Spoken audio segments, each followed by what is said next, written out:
கடலூர் பாமக வேட்பாளர் தங்கர் பச்சானை ஆதரித்து பாமக தலைவர் அன்புமணி ராமதாஸ் கடலூரில் தேர்தல் பரப்புரையில் ஈடுபட்டு வருகிறார். நேரடி காட்சிகளை பார்க்கலாம். இந்த தொகுதிகளில் யார் யார் வேட்பாளர்களாக நிறுத்தி வைக்க வேண்டும் என மருத்துவர் ஐயா அவர்களும் நாங்களும் ஆலோசனை செய்தோம்.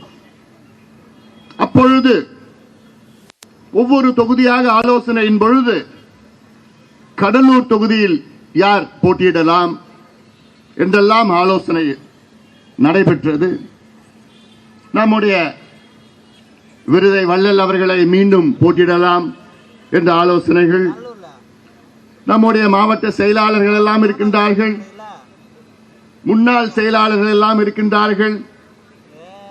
நம் கட்சியிலே எத்தனையோ தகுதியானவர்கள் எல்லாம் இருக்கின்றார்கள். அப்படியும் எனக்கு ஒரு யோசனை வந்தது. ஏன் இந்த மண்ணுக்கு சொந்தக்காரர், இந்த தகுதியான ஒரு வேட்பாளர்,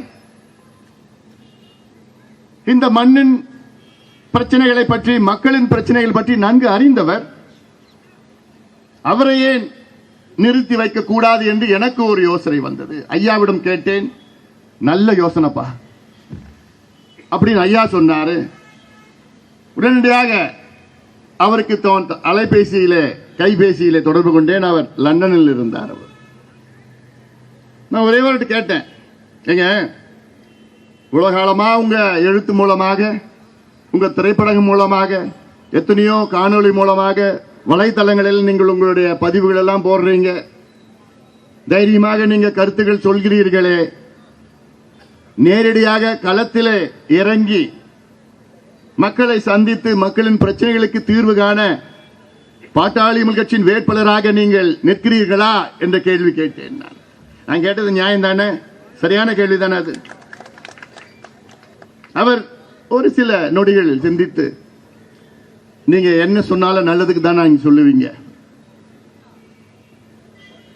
நீங்க சொன்னா நிச்சயமாக நான் நிற்கின்றேன். அவர் செய்த இந்த முடிவு சாதாரண முடிவு நினைச்சுக்காதீங்க. நீங்க அவர் நினைச்சிருந்தானா எப்பயோ வந்திருக்கலாம், அரசியல் வந்திருக்கலாம், ஆட்சியில் வந்திருக்கலாம், எம்எல்ஏ இருக்கலாம், எந்த கட்சியில் வேணா போயிருக்கலாம், எப்பயோ நடந்திருக்கும். அது உலகாலமாக அவர் எழுத்து மூலமாக, எழுத்தாளர், அவர் சிந்தனையாளர், அவருடைய எழுத்தும் சிந்தனையும் அவர் திரைப்படங்களில் நாம் பார்த்திருக்கின்றோம். வித்தியாசமான திரைப்படம். நான் திரைப்படத்தை பத்தி நான் பேச வரல. அழகி திரைப்படமா, பள்ளிக்கூடமா, களவாடிய பொழுதுகளா, கருமேகம் கலங்கந்தர, இதெல்லாம் நான் பேச வரல. அது உங்களுக்கு தெரியும். நான் பேச வந்தது ஏன் நம்ம கூட்டணியில் அவர் போட்டியிடுகின்றார். அவர் சினிமா துறையில் ஒரு சிலர் அவரை பார்த்து, ஏன் தங்கர் இப்படி பண்ணிட்டீங்க, ஏன் பிஜேபி கூட்டணியில் போய் சேர்ந்துட்டீங்க, இந்த கேள்வியெல்லாம் அவர்கிட்ட கேட்டு இருக்கிறாங்க. அவர் அதுக்கு சொன்ன பதில், ஏங்க நானும் 57 வருஷமா காத்துட்டு இருக்கிறேன், இந்த ரெண்டு கட்சிகளும் ஏதாவது நல்லது செய்வாங்க, என் மண்ணுக்கும் என் மக்களுக்கும் நல்லது செய்வாங்க, நான் 57 வருஷமா காத்துட்டு இருக்கிறேன்.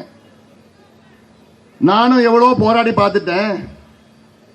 திமுக அதிமுக, திமுக அதிமுக மாறி மாறி, எனக்கு எல்லா முதலமைச்சர்களும் எனக்கு நல்லா தெரியும். கலைஞர்ல இருந்து, எம்ஜிஆர்ல இருந்து, ஜெயலலிதா அம்மையார்ல இருந்து, எடப்பாடி பழனிசாமியும் தெரியும், இருக்கிற ஸ்டாலின் அவர்களும் தெரியும், எல்லாம் தெரியும் எனக்கு. ஆனா இவங்க இவ்வளவு பேர் இருந்தோம், எனக்கு தெரிஞ்சோம், என் மண்ணுக்கும் என் மக்களுக்கும் இதுவரைக்கும் ஒன்னும் செய்யலையே, மாறாக என் மண்ணையும் மக்களையும் நாசப்படுத்திட்டு இருக்கிறாங்களே, அவங்களை இனி நம்பி பிரயோஜனம் கிடையாது. அதனால தான் நான் பாட்டாளி கட்சி சார்பிலே என் தொகுதியில என் மக்களுக்காக சேவை செய்ய நான் வந்திருக்கின்றேன் என்று பதில் அளித்திருக்கின்றார் தங்கர் பச்சான். சரியான பதில் தானே அது, நியாயமான பதில் தானே அது. அதுதான் எனக்கு அவரிடம் ரொம்ப பிடித்தது. நேர்மையானவர், நியாயமானவர். அவர் மனதிலே பட்டதை பேசிடுவார். அது நானா இருந்தாலும் சரி, யாரை பத்தியும் கவலைப்பட மாட்டார். மனசுல பட்டது பேசிடுவார். நீங்க தப்பா எடுத்துக்காதீங்க சொல்லிடுவார். தயவுசெய்து தப்பா எடுத்துக்காதீங்க, நான் உண்மையை சொல்லிடுவேன். அப்படிப்பட்டவர் தான் நமக்கு வேணும். அப்படிப்பட்டவர் தான் டெல்லியிலே போய் அங்க சண்டை போடுவார். அது பிஜேபி கூட்டணி இருந்தாலும் சரி, எந்த கூட்டணி இருந்தாலும் சரி, அவர் தைரியமாக சண்டை போட்டு உங்கள் பிரச்சனையை தீர்வு கொண்டு வருவார். நான் சொன்னேன்ல, இதுக்கு முன்பு நம்முடைய மருத்துவர் ஆர்ஜி அவர்களை நிற்க வைத்தோம் 5 ஆண்டுகளுக்கு முன்பு. தன்னுடைய கோரிக்கையை ஏற்று கடலூர் தொகுதியில் தங்கர் பச்சான் போட்டியிடுவதாக தற்போது பாமக தலைவர் அன்புமணி ராமதாஸ் பரப்புரையில் கூறி வரும் அந்த காட்சிகளை தற்போது பார்த்தோம்.